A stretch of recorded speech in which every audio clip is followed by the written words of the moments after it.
Assalamu alaikum first year. We have completed 5 chapters of occupational health and safety.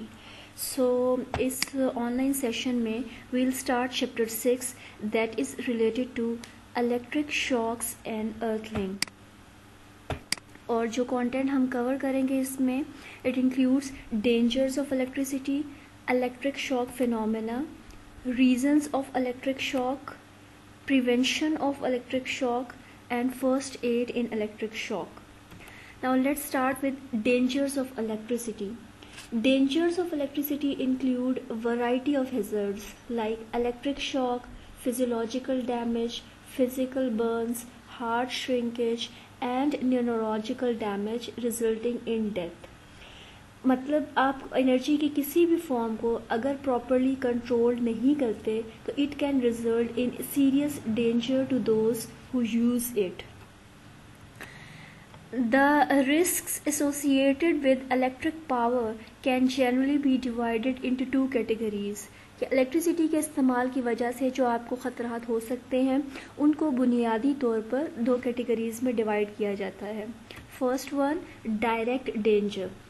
It is the danger that the power itself can do to the human body. यानी electricity के direct इस्तेमाल की वजह से human body को जो नुकसान या ख़तरा पहुंचता है वो डायरेक्ट डेंजर कहलाता है.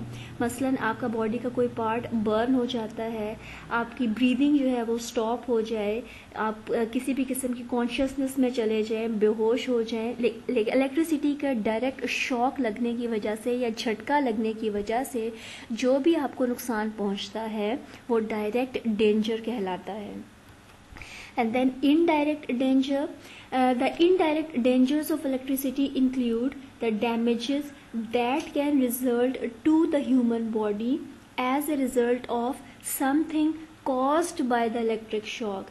यानी बिजली के डायरेक्ट इस्तेमाल की वजह से नहीं बल्कि उसकी वजह से जो फायर एक्सप्लोजन्स होते हैं या कोई बिल्डिंग गिरती है या ये जो शॉर्ट सर्किट की वजह से आग लगती है तो बिल्डिंग के गिरने या आग लगने की वजह से जो नुकसान होता है वो इनडायरेक्ट डेंजर होता है.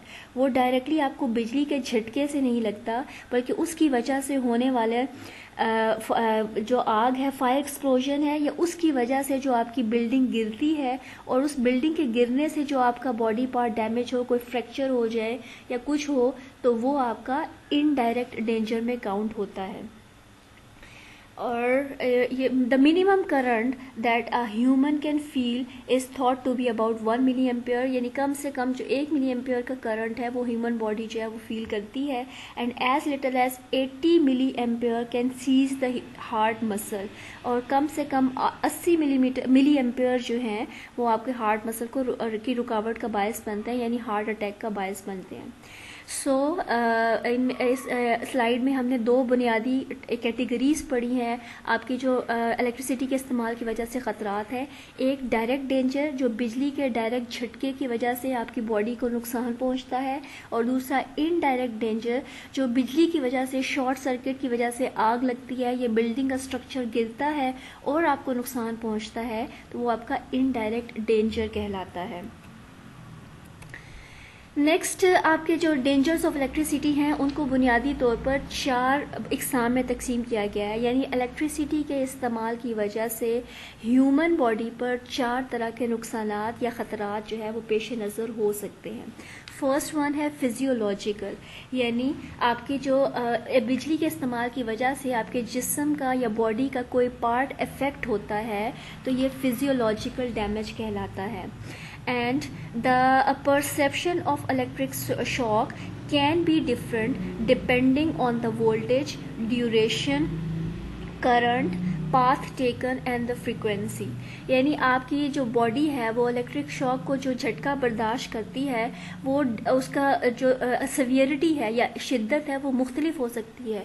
और ये शिद्दत जो है, ये सवियरिटी जो है वो डिपेंड करती है वोल्टेज पर. हाई वोल्टेज है, लो वोल्टेज करंट है, ड्यूरेशन है, कितने टाइम के लिए वो बिजली का झटका या शॉक जो है वो आपको लगा है, करंट है, AC DC है, पाथ टेकन है, फ्रीक्वेंसी है. यानी इन फैक्टर्स की बुनियाद पर आपकी बॉडी का पार्ट जो है वो इलेक्ट्रिसिटी के इस्तेमाल की वजह से इफेक्ट होता है. Then current entering the hand has a threshold of perception of about 5 to 10 milliampere for DC and about 1 to 10 milliampere for AC at 60 hertz. यानी 60 हर्ट्ज़ की फ्रीक्वेंसी पर आप करंट जो आपके हाथ से एंटर होता है और आपको एक झटका महसूस होता है, वो DC करंट के लिए उसकी रेंज 5 to 10 मिलीएम्पेयर है। DC करंट के लिए उसकी रेंज 5 to 10 मिलीएम्पेयर, जबकि AC करंट के लिए उसकी रेंज 1 to 10 मिलीएम्पेयर है। कि यानी इतने मिलीएम्पेयर का करंट हो तो आपकी बॉडी को या आपके हाथ को झटका महसूस होता है। सेकेंड जो डेंजर है इलेक्ट्रिसिटी की वजह से, that is burns. Dangers of electricity include physical burns और high voltage approximately 500 to 1000 volt shocks tend to cause internal burns. आपके इतना जो वोल्टेज का रेंज है 500 से 1000 वोल्ट, वो आपके इंटरनल बर्न्स का बायस बनता है due to large energy available from the source. आपके सोर्स में जो लार्ज एनर्जी हो इलेक्ट्रिसिटी की, उसकी वजह से आप इंटरनल बर्न का शिकार हो सकते हैं। And the damage due to current is through tissue heating. और ये जो नुकसान होता है आपका, या आपके बॉडी के टिश्यू जो होते हैं उनकी हीटिंग की वजह से आप इंटरनल बर्न्स का शिकार हो सकते हैं। और उसके लिए रेंज हाई वोल्टेज के लिए क्या है, 500 to 1000 वोल्ट शॉक जो है या उसका झटका जो है वो फिजिकल बर्न का बायस बनता है।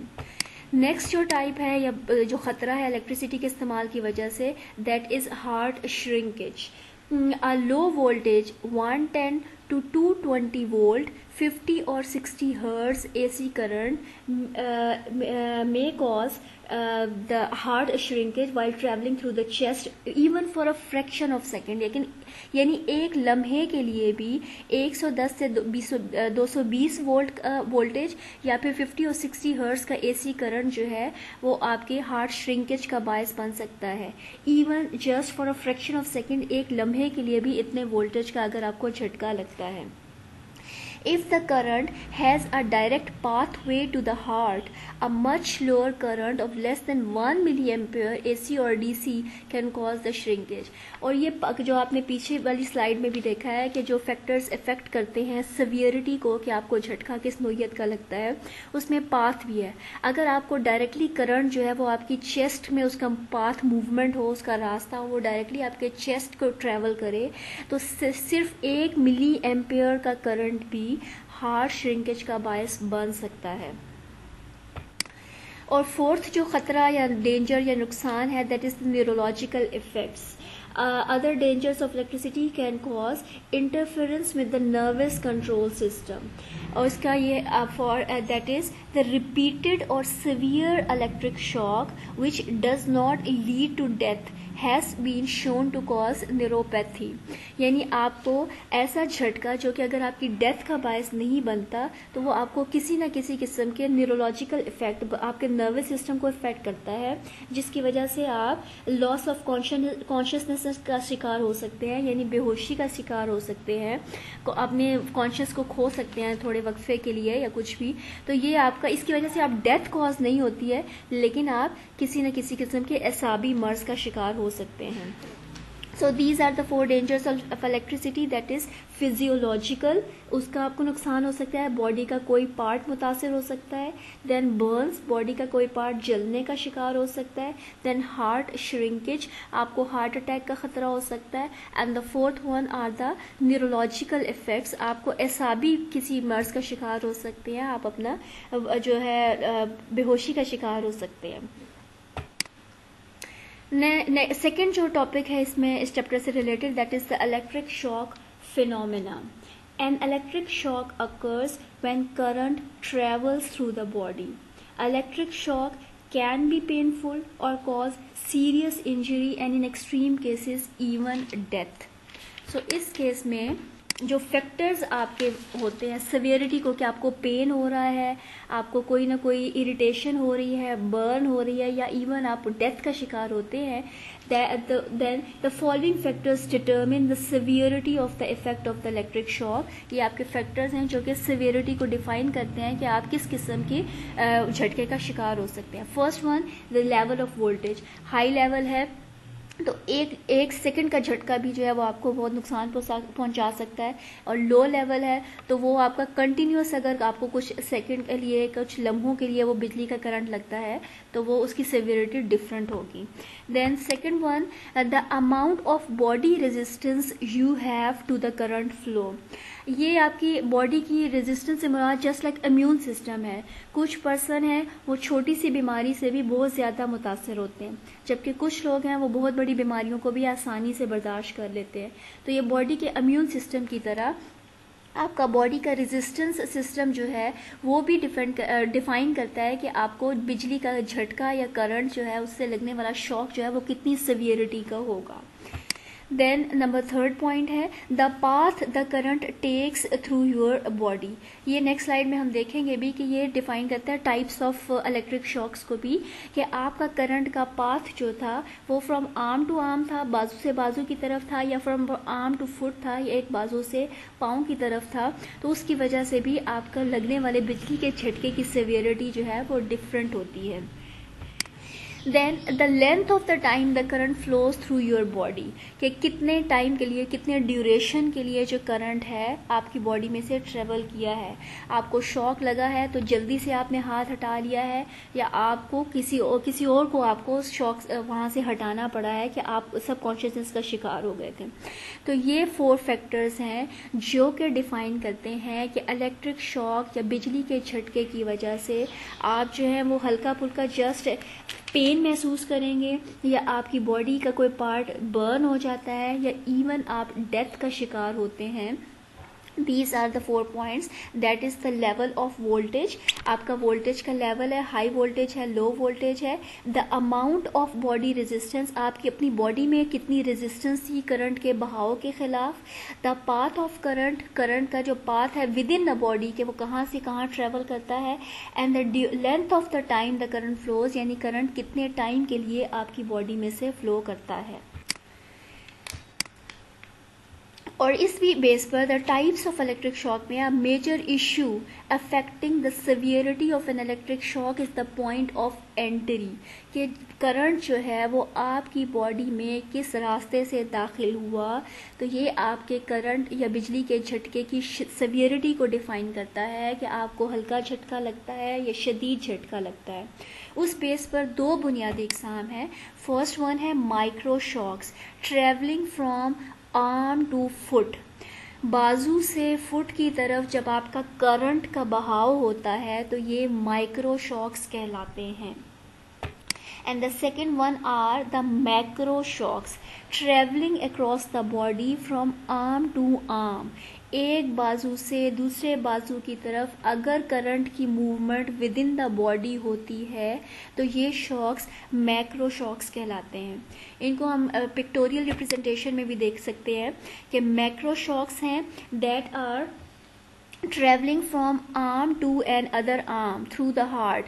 तो इसकी वजह से आप मैक्रो शॉक्स का शिकार हो सकते हैं, जबकि माइक्रो शॉक्स जो होते हैं वो travelling from arm towards the foot होता है, एक बाजू से किसी भी पाँव की तरफ जब करंट के बहाव की मूवमेंट हो तो ये आपके माइक्रो शॉक्स कहलाते हैं। So we have seen types of electric shock 2 हैं आपके। मैक्रो शॉक्स जिसमें करंट का बहाव एक बाजू से दूसरे बाजू की तरफ होता है फ्रॉम आर्म टू आर्म, और माइक्रो शॉक्स जिसमें करंट का बहाव एक बाजू से फुट की तरफ या पाँव की तरफ होता है फ्रॉम आर्म टू फुट। तो ये इलेक्ट्रिक शॉक फिनोमेना में एक छोटा सा टॉपिक था आपका। नेक्स्ट है आपका AC versus DC electric shocks.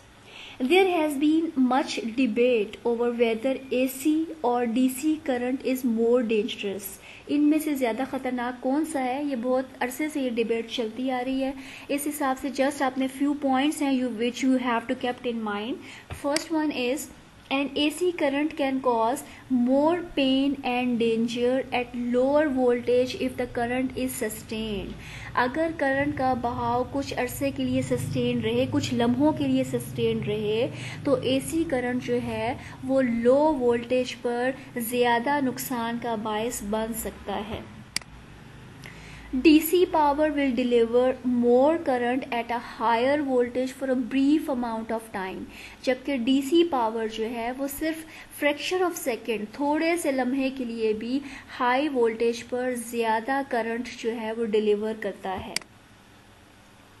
A shock from a 240 volt mains at AC current for a sustained amount of time is the most common and the dangerous shock। ये आपके MCQs पॉइंट ऑफ व्यू से भी है कि most common and dangerous, सबसे ज़्यादा ख़तरनाक और कॉमन जो आपका शॉक है वो 240 वोल्ट मेंस AC करंट से होता है।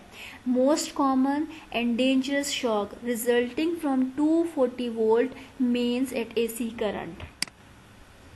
And low frequency EC is more dangerous than high frequency EC। आपका AC करंट जो है अगर लो फ्रीक्वेंसी पर हो तो that is more dangerous than the AC current at a higher frequency।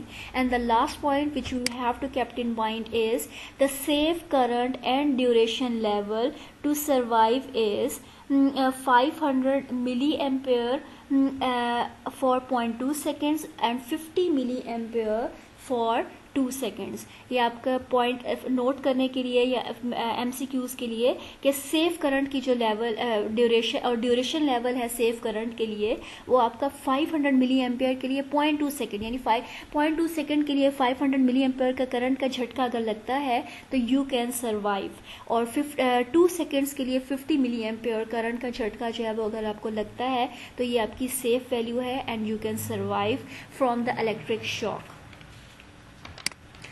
Next we have reasons of electric shock. Electric shock की वजूहात क्या है? बहुत सारी रीजंस हो सकती हैं because the human body is a good conductor of electricity. तो वर्क प्लेस पर छोटी छोटी जो वजूहात हैं वो आपके इलेक्ट्रिक शॉक का बायस बन सकती हैं और आपके लिए डैमेजिंग हो सकती हैं। The first one is the faulty switch. When a switch is faulty or malfunctioning, electric shock can occur। आपका स्विचेस में से अगर कोई आपका स्क्रू लूज़ है, आपकी वायरिंग लूज़ है, तो कभी भी उसको यूज़ ना करें because it can cause electricity to become unstable. This can lead to electrical shock if you plug in an appliance. जब आप किसी भी अप्लायंस के फॉल्टी स्विच को या यूज़ करते हैं जिसकी वायरिंग ख़राब है, जिसका स्क्रू लूज़ है, तो आप इलेक्ट्रिक शॉक जो है वो फेस कर सकते हैं। Then the second one is the faulty appliances। Faulty appliances जो हैं वो भी आपका इलेक्ट्रिक शॉक का बायस बन सकते हैं अगर आप उनको प्लग इन करते हैं। When an appliance has a damage circuitry, यानी उसका सर्किट अगर डैमेज हुआ है, उसकी वायरिंग्स जो हैं वो ख़राब है या ब्रोकन कॉर्ड्स हैं, तो इलेक्ट्रिकल करंट बिकम अनस्टेबल। और जब आप प्लग इन करते हैं तो आपकी अप्लायंस भी ख़राब हो सकती है, वो भी जल सकती है, और आप as well as you can feel shock, और आपको भी झटका जो है वो महसूस हो सकता है। Third one is the electricity touching water। Electricity and water make a dangerous combination। उसकी वजह यही है कि water ions are extremely conductive। तो this leads to electrical shock. वो आपको और सीवियर लेवल का आपको इलेक्ट्रिकल शॉक हो सकता है अगर इलेक्ट्रिसिटी किसी न किसी जगह पे वायरिंग या तारें जो हैं वो पानी में मौजूद हैं, या कहीं से कोई ना कोई पार्ट जो है वो सबमर्ज है इलेक्ट्रिसिटी का पानी में, उसका कोई ना कोई हिस्सा, तो वो आपको shock hazard, electrical shock hazard का बायस बन सकता है। इसकी वजह से ना सिर्फ आपका वो सोर्स डैमेज हो सकता है जहाँ से बिजली आ रही है, बल्कि आपकी अप्लायंस भी ख़राब हो सकती है जहाँ पे आपने करंट जो है वो पहुँचाना होता है। And the fourth one are the overhead power lines.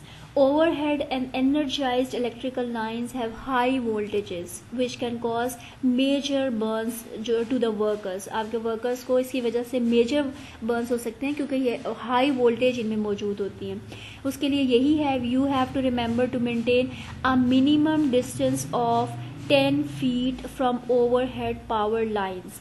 और किसी भी इक्विपमेंट से या ओवरहेड जो पावर लाइन्स हैं उनसे कम से कम आपने 10 फीट का डिस्टेंस जो है वो मेंटेन रखना है। साथ साथ सेफ्टी बैरियर्स और साइंस जो हैं उनको इंस्टॉल किया जाए to warn the near by non electrical workers of the hazards present in the area, कि आपके वर्कर्स को ये बताने के लिए कि यहाँ पे किसी न किसी किस्म का इलेक्ट्रिकल हैजर्ड हो सकता है, तो you must have to install, या आपको ये पढ़ना और देखना आना चाहिए कि वहाँ पे साइंस मौजूद हों, सेफ्टी बैरियर्स मौजूद हों, ताकि आप अपने आपको और अपने वर्कर्स को बचा सकें. And the fifth point is the inadequate wiring and overloaded circuits, कि आपकी वायरिंग जो है वो मुनासिब नहीं है, तो उसकी वजह से भी आप इलेक्ट्रिकल शॉक का शिकार हो सकते हैं. इसके लिए यही है कि use the correct wire suitable for the operation and the electrical load to the work on, क्योंकि जो आपकी वायर्स हैं with inappropriate size they can cause over heating. आप देखते हैं घरों में भी कि आपकी वायर जो है आधे घंटे घंटे के इस्तेमाल के बाद अगर आप टच करें तो बाज़ वायर्स जो हैं वो हीट अप हो चुकी होती हैं. तो उसके लिए यही होता है कि आप प्रॉपर वायरिंग का इस्तेमाल करें और प्रॉपर लोड का इस्तेमाल करें, कि जो उस वायर के लिए लोड रिक्वायर्ड है उतना ही लोड इस्तेमाल करें. Otherwise it can cause damage, आपका फायर हो सकता है, जल सकता है और किसी न किसी किस्म का एरिया का जो है वो नुकसान हो सकता है. And the sixth reason is the damaged tools and equipment, कि आपके जो टूल्स हैं या इक्विपमेंट हैं जो एक्सपोज हुए हुए हों किसी भी किस्म की डैमेज से, तो they can be very dangerous. उसके लिए यही है कि do not fix until and unless you are qualified to do so. खुद से कभी भी डैमेज टूल्स को या इक्विपमेंट्स को जो इलेक्ट्रिसिटी से रिलेटेड हो उनको फिक्स करने की कोशिश ना करें जब तक कि आप खुद क्वालिफाइड ना हो. और थॉरली चेक करें क्रैक्स को, कट्स को, केबल्स को, वायर्स को इस्तेमाल करने से पहले. और इन case of any defects have them repaired and replace, पहले उनको रिपेयर करें. ये नहीं करें कि चलें ये थोड़ा सा है, यहाँ पे आप कोई सी टेप लगा के अपना काम स्टार्ट कर दें. हमेशा पहले जो भी डैमेज वायर है, डैमेज कॉर्ड है, उसको रिपेयर करें, रिप्लेस करें. अगर रिपेयर नहीं हो रहा है, वो ठीक नहीं हो सकता है, तो उसको रिप्लेस करें एंड देन उसका इस्तेमाल करें. And then exposed electrical parts जो है, examples of exposed electrical parts include temporary lighting, open power distribution units. ये आप देखते हैं जब आप टेम्परेरी लाइटिंग कर रहे हैं या ये बाहर जो आपके खंबे वगैरह लगे होते हैं जो कि ओपन पावर डिस्ट्रीब्यूशन सिस्टम्स हैं, ये आपको बहुत ज़्यादा इलेक्ट्रिकल शॉक या इलेक्ट्रिकल हैज़र्ड का बायस बन सकते हैं. तो उनके लिए आपको हमेशा एहतियात करनी चाहिए, उनसे एक सेफ डिस्टेंस मेंटेन करना चाहिए, उनको proper secure these items with the proper guarding mechanism, और हमेशा जो है एक्सपोज पार्ट को रिपेयर करें और फिर उनका इस्तेमाल करें. Then improper grounding, The most common OSHA electrical violation is the improper grounding of equipment. अगर आप प्रॉपर ग्राउंडिंग नहीं करते हैं तो आप अनवांटेड वोल्टेज जो है वो इसको एक्सपीरियंस कर सकते हैं. Proper grounding can eliminate the unwanted voltage और आपको रिस्क से बचा सकता, इलेक्ट्रिकल वायलेशन या इलेक्ट्रिकल शॉक का जो रिस्क है उससे आपको बचा सकता है. So you must have to maintain proper grounding of electrical equipment. Ninth one is the damaged insulation. Defective या inadequate insulation is a hazard. तो डैमेज इंसुलेशन को हमेशा रिपोर्ट करें, टर्न ऑफ करें पावर सोर्सेज को इस इंसुलेशन डैमेज इंसुलेशन को replace करने से पहले. And never attempt to cover them with the electrical tape. आपने प्रॉपरली उसको रिप्लेस करना है, प्रॉपरली उसको रिपेयर करना है. कभी भी वही बात पहले भी आपको बताई है कि खाली टेप वगैरह लगा के अपने काम को स्टार्ट नहीं कर देना है. Last one is the fire or the explosions. Fire or explosion can cause damage to the nearby workers or equipments where electricity could be the source of ignition in a potentially flammable or explosive atmosphere. कि आपका वो environment जो है जहाँ पे already आपको electricity भी मौजूद हो और कहीं ना कहीं आग वगैरह का भी हो, तो आपको बहुत एहतियात करनी है, बिकॉज इलेक्ट्रिसिटी जहाँ पे होगी वो आग को ज़्यादा जल्दी पकड़ती है and it can cause huge damage. For example जैसे आपके स्प्रे पेंट बूथ होते हैं तो उनका बहुत एहतियात से इस्तेमाल करना है, क्योंकि उधर उनके साथ वो फायर एक फ्लेमेबल भी होते हैं और इलेक्ट्रिसिटी भी मौजूद होगी, तो बहुत जल्दी बर्न्स या एक्सप्लोजन्स जो हैं वो आपकी हो सकती हैं। So these are the 10 basic reasons of electric shocks या इलेक्ट्रिक हैज़र्ड्स। जब आपको रीज़न पता होगी तो आप अपनी प्रिवेंशन जो है वो बेहतर तरीके से कर सकते हैं। तो वही आपका नेक्स्ट है कि preventions of the electric shock, कि हम इलेक्ट्रिक शॉक से अपने आप को कैसे बचा सकते हैं। उसके लिए few basic points you have to kept in mind, otherwise मजीद डिटेल के साथ भी है, but you have to keep few basic points. That is number 1 is make sure all employees know how to turn off the power in an emergency, कि किसी भी machine को चलाने से पहले उसको बंद करने के बारे में वो एम्प्लॉयज़ को या वर्कर्स को पता होना चाहिए। इन केस ऑफ इमरजेंसी, कि आपको ये पता हो कि फ़ौरन कौन सा स्विच जो है you have to power off, उसको पावर ऑफ करना है।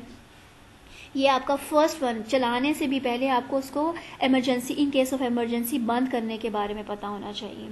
Then second one is always use dry hands when handling cords and plugs. जब आप तारों का या इस कॉर्ड्स का इस्तेमाल करते हैं तो हमेशा खुश्क हाथों का इस्तेमाल करना चाहिए।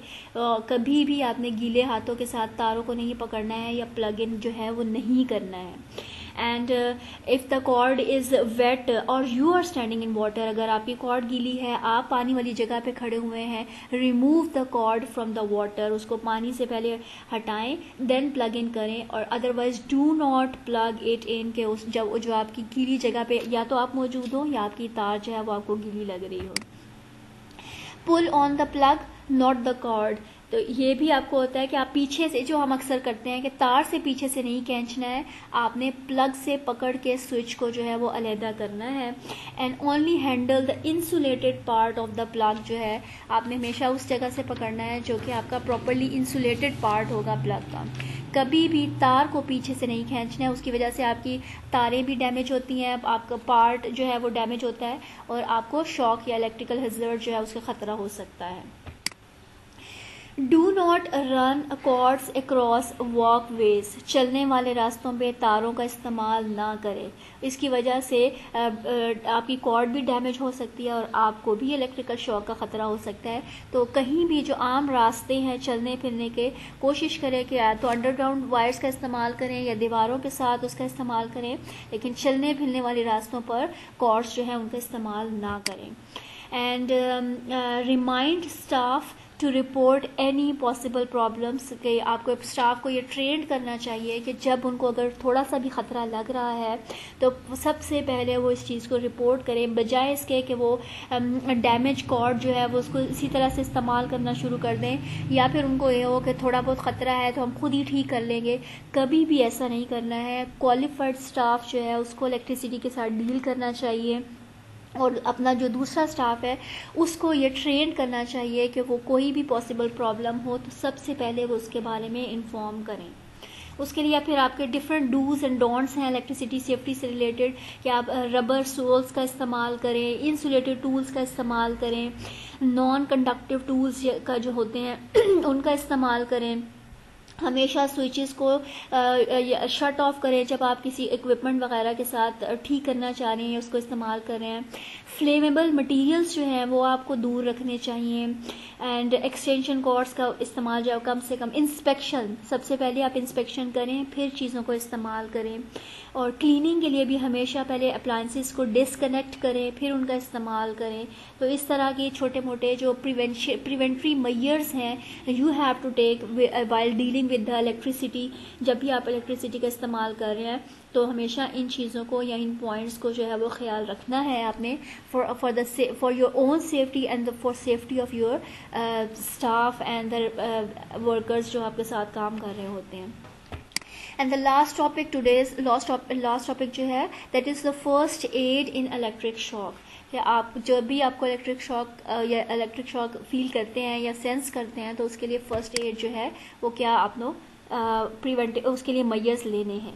सो फर्स्ट एड में जो आपके पॉइंट्स आपको फेस करने हैं। फर्स्ट वन, जब आपको ख़तरा होता है कहीं पे भी इलेक्ट्रिक शॉक आप देखते हैं या आप देखते हैं कि कोई और पर्सन जो है वो इलेक्ट्रिक शॉक का शिकार हुआ है, तो if you suspect someone that has received an electric shock, you must ensure all power sources are isolated before you can treat the casualty.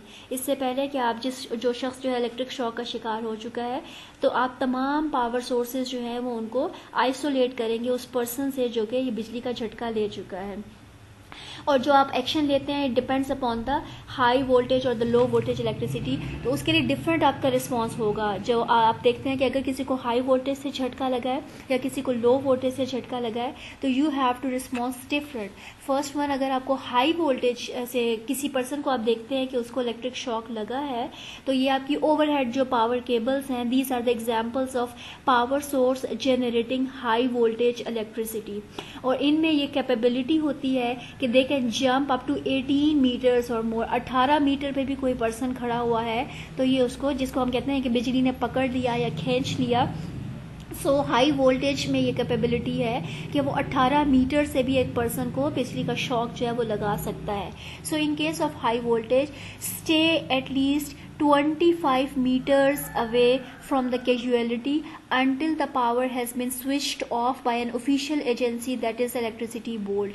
कि जब आप देखते हैं कि किसी पर्सन को हाई वोल्टेज से इलेक्ट्रिक शॉक लगा है, तो कम से कम आपने 25 मीटर्स अवे जो है वो उससे खड़े रहना है, जब तक कि आपका जो पावर सोर्स जो है वो उसको स्विच ऑफ नहीं कर दिया गया। कभी भी उसके पास नहीं जाना है, क्योंकि आप भी उसका शिकार हो सकते हैं। And in case of low voltage, अगर आप देखते हैं कि किसी if a person face a low voltage shock, तो फर्स्ट वन है act to break the contact between the casualty and the electrical power supply. सबसे पहले तो आप कॉन्टैक्ट ब्रेक करेंगे उस पर्सन से जिसको शॉक लगा है और जिस सोर्स की वजह से उसको शॉक लगा है। तो जब आपका ये पॉसिबली हो जाए, सेफली हो जाए, तो आपने पावर सोर्सेज को टर्न ऑफ करना है, स्विचेस को टर्न ऑफ करना है, बोर्ड वगैरह प्लग सबको हटाना है, फ्री करना है, और तब आपने कैजुअलिटी के पास जाना है। सेकेंड फिर केस में आता है, ऑल्टरनेटिवली आप ये कर सकते हैं कि move the source of the shock using an object of low conductivity. जो पावर सोर्स है उसको अपने आप से और कैजुअलिटी से किसी भी लो कंडक्टिविटी तरीके ऑब्जेक्ट से रिमूव करें। उसके लिए ये तरीका होता है कि फर्स्ट वन आप ये करें कि किसी भी ड्राई इंसुलेटिंग मटेरियल पर खुद खड़े हो जाएं। आप अखबार बिछा लें, आप कोई बुक रख लें, आप कोई रबर का मटेरियल जो है वो प्लेस करें, फिर उसके ऊपर खुद खड़े हो, and then with the help of non conductive object, जिसको आप कह सकते हैं कोई भी लकड़ी का टुकड़ा लें, उससे आप जो है वो पावर सोर्स से कैजुअलिटी को दूर करें। यानी आपका ये किसी कैजुअलिटी को रिमूव करने के लिए 2 स्टेप्स हैं। Move the source of shock using an object of low conductivity. इस केस में आपके 2 स्टेप हैं। फर्स्ट वन ये है कि पहले खुद आप किसी नॉन इंसुलेटिंग मटेरियल पर खड़े हों, अखबार, किताब या कोई भी रबर का मटेरियल हो। एंड सेकेंड वन ये है कि फिर आप किसी भी नॉन कंडक्टिव मटेरियल, किसी भी लकड़ी का इस्तेमाल करते हुए, वुडन जो है पीस उसका इस्तेमाल करते हुए उस कैजुअलिटी को पावर सोर्स से जो है वो अलहदा करें। सेकेंड, फर्स्ट तो था जब आपने खतरा देखा है, डेंजर किया है, देन इज द ये आपका वही मेथड जो आपको बता रही हूँ कि खुद पहले किसी नॉन इंसुलेटिंग मटेरियल पर खड़े हों, फिर किसी नॉन कंडक्टिव मटेरियल से उस कैजुअलिटी को या पावर सोर्स से जो है वो अलहदा करें। And then second one is the your response, कि आप क्या रिस्पॉन्स शो करेंगे जहाँ पर आप इलेक्ट्रिक शॉक को जो है वो देखेंगे। जब आप ये देखते हैं कि कोई कैजुअलिटी जो है वो it has experience the electric shock, then do not touch the casualty if you have been unable to isolate them from the source of electrical shock. कभी भी आप उसको पर्सन को, चाहे उसको बिजली का झटका लग चुका है, उसको डायरेक्टली टच करने की कोशिश ना करें जब तक कि आपने उसको इलेक्ट्रिकल सोर्स से अलहदा नहीं कर दिया। क्योंकि अगर आप अपने आप को सेफ्टी मेजर्स को फॉलो नहीं करेंगे तो आप दूसरे पर्सन की कैसे हेल्प कर सकते हैं। पहले आपने आपको सेव करना है, देखना है कि आपने पूरे प्रिकॉशनरी मेजर्स लिए हैं, सेफ्टी मेजर्स को फॉलो किया है, then you move towards the casualty. और उसके लिए अब यही है कि इलेक्ट्रिकल सोर्स जो है उसको पावर ऑफ करें और फिर आप उस पर्सन के पास जाएं जो कि इलेक्ट्रिकल शॉक का शिकार हो चुका है। उसके अलावा फिर आप चेक करें कि कैजुअलिटी जो है वो कॉन्शियसनेस में है। उसके लिए यही होता है, check whether the casualty is in consciousness. उसको आपने देखना है कि वो जो है पर्सन जो है वो थोड़ा होश में है। उसके लिए आप उसको पुकार सकते हैं, कॉल कर सकते हैं। Then shout out for help, आप उसको फिर हेल्प के लिए किसी को पुकारेंगे। और कभी भी do not move the casualty unless the environment और द सिचुएशन इज डेंजरस। अगर आपको ख़तरा महसूस होता है तो अपने ओन पे खुद से उस पर्सन को उस जगह से मूव करने की कोशिश ना करें जब तक कि आपको पता नहीं चल जाता कि अब ये जगह या सेफ है या ख़तरे से महफूज है। देन थर्ड वन जो है कि ये तो उसके लिए था जो आपकी कैजुअलिटी थोड़ा रिस्पॉन्स कर रही है, आप देखते हैं कि वो होश में है तो आप उसके लिए इस तरह का रिस्पॉन्स शो करते हैं, आप उसको पुकारते हैं, आप हेल्प के लिए लोगों को पुकारते हैं, आप उसको थोड़ा सा मूव करते हैं। लेकिन जब आपका केस आता है अनरिस्पॉन्सिव कैजुअलिटी का, कि कोई ऐसा पर्सन है जो इलेक्ट्रिक शॉक की वजह से अब किसी भी किस्म का रिस्पॉन्स शो नहीं कर रहा, तो your first priority is to open the casualty's airway and check for breathing. सबसे पहली आपकी जिम्मेदारी बनती है कि आप उस पर्सन के हवा के दाखिल होने के रास्तों को चेक करें, कि आप चेक करें कि वो सांस ले रहा है या नहीं ले रहा है। अगर तो उसके लिए फिर होता है कि आप एयरवेज को ओपन करें, आप उसका मुंह थोड़ा सा ऊंचा करें ताकि वो सांस ले सके, तो आप उसके एयरवेज के रास्तों को क्लियर करें। तो उसके लिए है कि if the casualty is breathing put them into the recovery position, कि अगर तो आपकी वो पर्सन जो है वो सांस ले रहा है तो फिर आप उसको थोड़ा सा रिकवरी पोजीशन में ढीली हालत में रख दें। उसकी वजह से उसके लिए यही होता है कि उसका सर जो है वो थोड़ा सा पीछे को मूव कर दें ताकि हवा जो है आसानी से दाखिल होती रहे। या फिर अगर उसको कोई ना किसी किस्म की वॉमिट हो रही है तो उसको साइड वे पे मूव कर दें ताकि वो इजीली वॉमिट कर ले और उसका मुंह जो है वो साफ हो जाए और वो इजीली जो है वो सांस ले सके। लेकिन if the casualty is not breathing normally begin CPR with chest compression. अगर आपका वो पर्सन जो है वो इलेक्ट्रिक शॉक की वजह से सांस नहीं ले पा रहा है तो फिर आपने चेस्ट कंप्रेशन करनी है। उसके लिए ये आप पिक्टोरियल रिप्रेजेंटेशन में भी देख सकते हैं और ये आपको जर्नली बताया या सिखाया भी जाता है कि आपने उस तरह से उसको उसको कोशिश करें, उसके चेस्ट कंप्रेस करें, बार बार प्रेस करें इस एरिया, जब आप चेस्ट एरिया को बार बार प्रेस करें ताकि उसका सांस जो है वो बहाल हो जाए। तो ये आपका अनरिस्पॉन्सिव कैजुअलिटी के लिए है कि अगर वो किसी भी किस्म का रिस्पॉन्स शो नहीं करते हैं, आपके पुकारने पर आपको आवाज़ नहीं देते हैं, पहले तो चेक करें कि वो सांस ले रहा है। अगर वो सांस ले रहा है तो फिर उसको रिकवरी पोजीशन में डाल दें कि वो इजीली सांस लेता रहे, या किसी भी किस्म की उसको वॉमिटिंग हो रही है तो वो उसको पास आउट कर सके। और अगर आपको लगता है कि वो सांस नहीं ले रहा है तो फिर आपने चेस्ट कंप्रेशन के ज़रिए से उसका सांस बहाल करने की कोशिश करनी है। And the last point is the Burns. अगर आपकी कैजुअलिटीज़ जो हैं वो किसी भी किस्म के बर्न का शिकार हो चुकी हैं तो उसके लिए फॉर रिस्पॉन्सिव कैजुअलिटीज़ जो कि आपको किसी न किसी किस्म का रिस्पॉन्स शो कर रही हैं तो उनके जो है उनके लिए cool Burns for a minimum of 10 minutes under cold water. जब आप देखते हैं कि कोई पर्सन आपका इलेक्ट्रिक शॉक का शिकार हुआ है लेकिन वो रिस्पॉन्सिव है, वो किसी न किसी किस्म का रिस्पॉन्स शो कर रहा है, सांस भी ले रहा है, आपकी पुकार को सुन रहा है, होश में है, तो उसको अगर उसका बॉडी का कोई पार्ट जल चुका है तो उसके लिए 10 मिनट्स तक कोल्ड वाटर के अंदर उसको बॉडी पार्ट्स को रखें। उन बर्न्स को आप 10 मिनट्स के लिए ठंडे पानी का इस्तेमाल करें।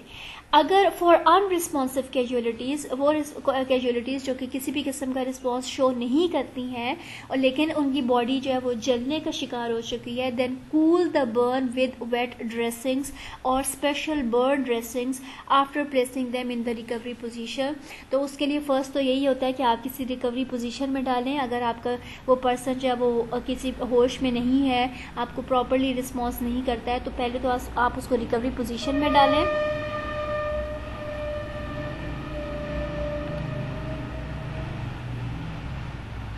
और फिर जिस जगह से उसकी बॉडी जो है वो जल चुकी है तो वहाँ पे अब खाली पानी का इस्तेमाल नहीं करेंगे, आपको बाकायदा जो है वो ड्रेसिंग करनी पड़ेगी और वेट ड्रेसिंग्स का इस्तेमाल होता है या स्पेशल जो बर्न ड्रेसिंग्स होती हैं उनका इस्तेमाल करना पड़ेगा। सो ये आपके फर्स्ट एड रिस्पॉन्स होंगे डेंजर के केस में, रिस्पॉन्स करने वाले पर्सन के केस में, अनरिस्पॉन्सिव कैजुअलिटी के केस में, और जो कोई बर्न्स का शिकार हो जाता है या जलने का शिकार हो जाता है उस केस में। इस तरह से हमारा चैप्टर जो है वो कंप्लीट होता है। आज के चैप्टर में हमने चैप्टर 6 जो है वो कंप्लीट किया है, that is related to earth electric shocks and earthing. और इसमें जो हमने टॉपिक कवर किए थे, फर्स्ट वन था डेंजर्स ऑफ इलेक्ट्रिसिटी। वो आपने देखा है कि 4 किस्म के डेंजर्स जो है वो बॉडी फेस करती है, दैट इज़ फिजियोलॉजिकल, बर्न्स हो सकते हैं, हार्ट श्रिंकेज होता है, और किसी न किसी किस्म का न्यूरोलॉजिकल इफेक्ट जो है वो आपको हो सकता है। Then we have studied about the electric shock phenomena. उसमें डिफरेंट फैक्टर्स होते हैं, वोल्टेज होता है, बॉडी की रेजिस्टेंस होती है, पाथ ऑफ करंट होता है, ड्यूरेशन होती है करंट फ्लो की, जो कि डिपेंड करते हैं कि इलेक्ट्रिक शॉक जो है वो उसकी सीवियरिटी क्या है। इसमें हमने थोड़ा सा एसी वर्सेस डीसी करंट के बारे में देखा है कि हमने देखा है कि 240 वोल्ट जो एसी करंट है that is the most common and the most dangerous shock, और आपका जो सेफ वैल्यू है वो 500 मिली एम्पेयर के लिए 0.2 सेकेंड्स तक का अगर करंट लगता है तो आप सरवाइव कर जाते हैं। फिर इसी टॉपिक के अंदर हमने टाइप्स ऑफ इलेक्ट्रिक शॉक को देखा था। माइक्रो शॉक्स हैं जो कि travelling from arm to foot हैं, and macro shocks that are travelling across the body from arm to arm. Next जो हमने देखा that is the reasons of electric shock दी। हमने 10 रीजंस को देखा है। मुख्तलिफ किस्म की वजूहत हो सकती है इलेक्ट्रिक शॉक की। फॉल्टी स्विच हो सकता है, इंस्ट्रूमेंट आपका फॉल्टी हो सकता है, पानी वाली जगह पे आपकी कॉर्ड्स हो सकती हैं, ओवरहेड पावर लाइंस जो हैं वो आपकी इलेक्ट्रिक शॉक की वजह बन सकती हैं, आपके लिए एक्सपोज इलेक्ट्रिक पार्ट है, इम्प्रॉपर ग्राउंडिंग है, या फायर एक्सप्लोजन्स जो हैं ये आपके इलेक्ट्रिक शॉक की वजह बन सकते हैं। देन हमने बचाव के लिए हमने देखा है कि हमें क्या कुछ करना चाहिए, डूज एंड डोंट्स देखे हैं कि हमेशा आपको सबसे पहले इमरजेंसी में पावर को स्विच ऑफ करना पता होना चाहिए, ड्राई हैंड्स का इस्तेमाल करना चाहिए, वेट कंडीशन से दूर रहना चाहिए, हमेशा प्लग जो है वहाँ से खींचना चाहिए, तार से नहीं खींचना चाहिए। इस तरह के हमने पॉइंट्स देखे हैं। रबर शूज़ का इस्तेमाल है, इंसुलेटेड टूल्स का इस्तेमाल है, हमेशा इंस्पेक्ट करना है, कंबस्टिबल मटीरियल्स को हमेशा दूर रखना है। तो ये हमने प्रिवेंशंस जो हैं वो इलेक्ट्रिक शॉक की या प्रिवेंटरी मेजर्स जो हैं वो हमने देखे थे। और लास्ट टॉपिक जो हमने कवर किया that is the first aid in electric shock, कि हम क्या क्या फर्स्ट एड, जब आप सिर्फ इलेक्ट्रिक शॉक का ख़तरा महसूस करते हैं तो आपने क्या स्टेप्स फॉलो करने हैं, जब आप किसी रिस्पॉन्सिव कैजुअलिटी को देखते हैं कि तो आपने क्या स्टेप्स को फॉलो करना है, जब आप किसी अनरिस्पॉन्सिव कैजुअलिटी को देखते हैं कि जो कि बिल्कुल होश में नहीं है उसके लिए आपने क्या स्टेप्स फॉलो करने हैं, और लास्ट वन जो है कि अगर आपकी कैजुअलिटी जो है वो किसी भी किस्म के बर्न का शिकार हो जाती है, जलने का शिकार हो जाती है, तो उसके लिए भी आपके डिफरेंट स्टेप्स हैं कि आप 10 मिनट के लिए या तो ठंडे पानी में उस बर्न वाले पार्ट को रखेंगे फॉर रिस्पॉन्सिव कैजुअलिटी, और अनरिस्पॉन्सिव कैजुअलिटी के लिए आपको बाकायदा से वेट ड्रेसिंग्स का जो है वो इस्तेमाल करना पड़ता है। तो ये हमारा 6 चैप्टर जो है वो कम्प्लीट हो गया हुआ है। असाइनमेंट के ये क्वेश्चंस जो हैं इनको आपने देख लेना है, नोट डाउन भी कर लेना है। Give 4 reasons of electric shock, वजूहात आपने 10-12 पढ़ी हैं, उनमें से 4 रीजंस आपने देनी है। Write down about the electric shock phenomena के बारे में आपने लिखना है। Then write any 4 instructions regarding the use of electricity, किन किन चीज़ों का ख्याल करना चाहिए, एहतियात करनी चाहिए। Types of electric shock 2 basic types हैं, माइक्रो शॉक है एंड मैक्रो शॉक्स है। And 5th question is to write down a couple of measures to keep in mind when disconnecting a patient from the supply। तो आपको क्या क्या steps follow करने चाहिए जब आप किसी भी patient को किसी भी electrical supply से disconnect करना है, that which you have read or studied in a first aid in electric shocks। next lecture इंशाल्लाह हम लोग chapter 7 को देखेंगे, that is related to the fire accidents and their prevention। सो तब तक के लिए हमारा टॉपिक कंप्लीट है। Then thank you.